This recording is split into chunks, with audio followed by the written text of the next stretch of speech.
new from Radiance films. Number 1 in their collection is The Working Class Goes to Heaven, a film by Elio Petri, starring Jean-Marie Valente. This is a film all about just horrible people, cogs in a machine, people who are working, producing parts for they don't know what. They go in every day, they clock in, they do their job, they are badgered, tortured by their bosses to produce quicker, to produce faster, even though they don't make any more money from this. As they go in and out of work, they are verbally assaulted by unionists, by students, by people telling them to stand up, fight for their right for better working conditions. And we are introduced to Lulu, this one, a man who has accepted his position within this world. È che io in fabbrica mi annoio, mi rompo i coglioni. Allora lavorano, lavoro, cosa devo fare? Senti il concetto.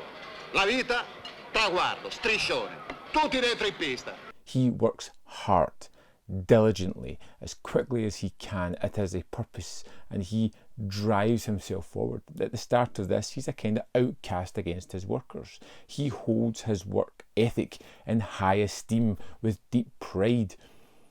When he takes on new people to train them, he talks about how great and how fantastic he is at his job, how quick he is at his job. And when an accident befalls him, he slowly begins to become disillusioned. He starts to see the fractures in the ways of his previous thoughts. He starts to become a little bit unhinged. He starts to see his world implode in ways that he never expected because he starts to rock the system. Lavoravo per la produttività, incrementavo. He becomes a man who is ardent for the bosses to someone who's now for the working class, who's trying to just make their lives just a little bit better.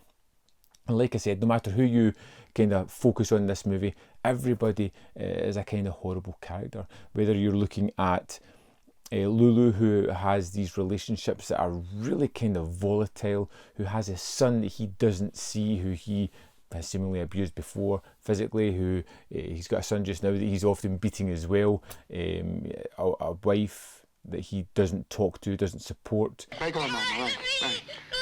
Dai, ne abbiamo già fatte poche di figure qui dentro. Ma cosa piangi? Solo lì fa finta di volerti bene. Ma non ti ricordi le sberle che t'ha dato? Smettila!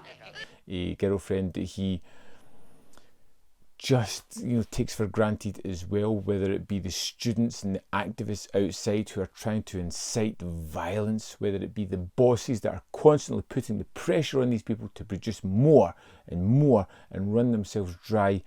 This is all about one large machine, and we watch one of the cogs slowly start to fracture and break throughout it. Now, Valente's performance is absolutely stunning. From that driven individual at the start of this one who is all about one thing, as we watch him kind of fracture, break, change into becoming more ardently volatile for the workers, to see his world crumble. And it's such a powerful performance that you're riveted every time that he is on screen. You are just so captivated by this performance. Io mi fisso col cervello e penso al culo della dalgisa e via che vado.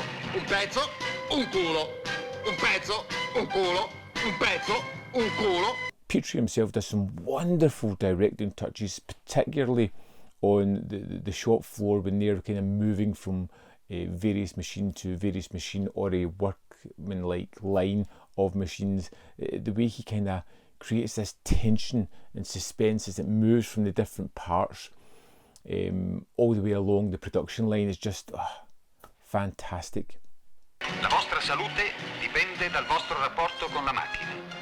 Rispettate le sue esigenze e non dimenticate che macchina più attenzione uguale produzione.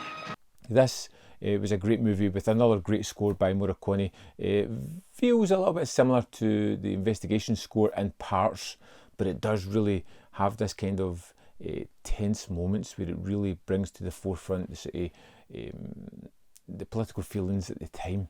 And another thing about this one is a constant assault to the senses. You're watching this busy workplaces. Everybody's going about what they're doing in a kind of like workmanlike fashion. It's expertly choreographed, and then you have this constant barrage of sounds, whether it be in the factory or outside the factory with the bullhorns and the activists shouting. It's constantly just attacking you in all fronts, and it's a very kind of volatile film. It's not one of those happy-go-lucky movies. Even at the end of it, with Valente's Lulu getting a somewhat smaller position than what he previously had, it's not enough. You know, nobody leaves this movie happy with everything that's going on. It's a great release, really, you know, fantastic performances. I'm really interested to see what Radiance are going to do next. But then, you know, the film aside, which is fantastic, we're going to jump into the extras, have a little look to see what the menus are like, see what the disc is like, and see what I have to offer. So let's do that.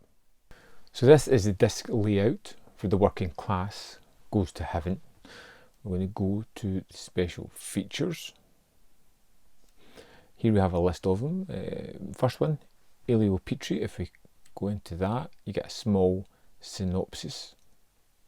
In this French television report covering the 1972 Cannes Film Festival, Elio Petri discusses his award-winning film at 6 minutes. There's a couple of nice questions here. It's fairly relaxed. We get some intercut images of a black and white version of the film. It's, you know, good. Next, we have Gian Maria Volonté.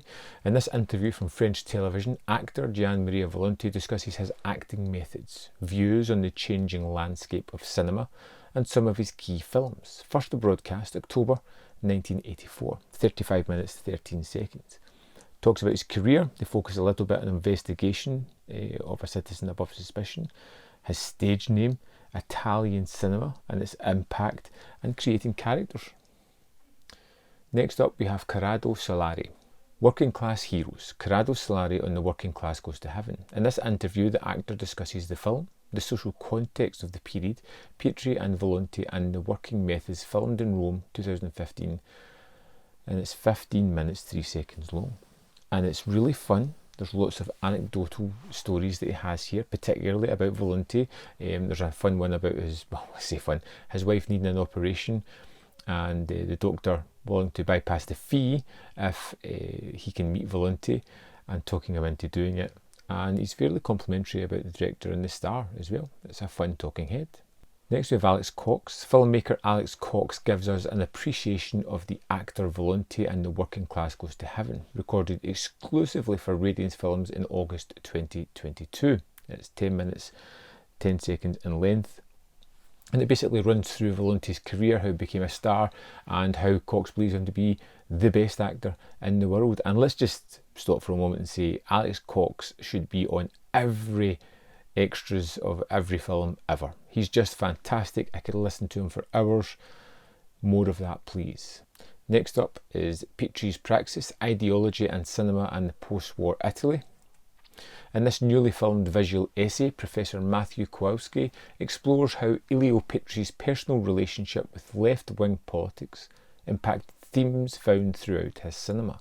Produced exclusively for Radiance in September 2022. It is 21 minutes 38 seconds in length, and there's no way to really summarise this one. You have to watch it. It is excellent as well. Then we have The Working Class Goes to Heaven, background to a film shot in Novaria 2006. This documentary explores the real-life factory location where the film was shot and the story behind the film's production there, as told by the staff, film extras and crew.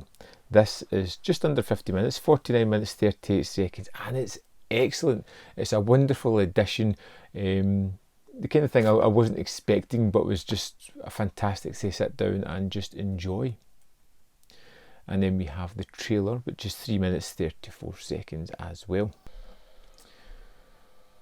There's this little warning before the trailer starts, which just tells you that, you know, a little bit about it, but it's pretty terrific nonetheless. And that is the extras for The Working Class Goes to Heaven. So there we have it. The Working Class Go to Heaven, I think, is a pretty stacked release. It's a great film, great performances. It's got some wonderful extras in it as well, particularly that interview with Valenti, which I think was just terrific. Probably my favourite of the extras. And yes, it's a good first release from Radiance. I would say yes, pick it up. It's really great. Pairing with Big Time Gambling Boss, which I'll get to soon. That's fantastic.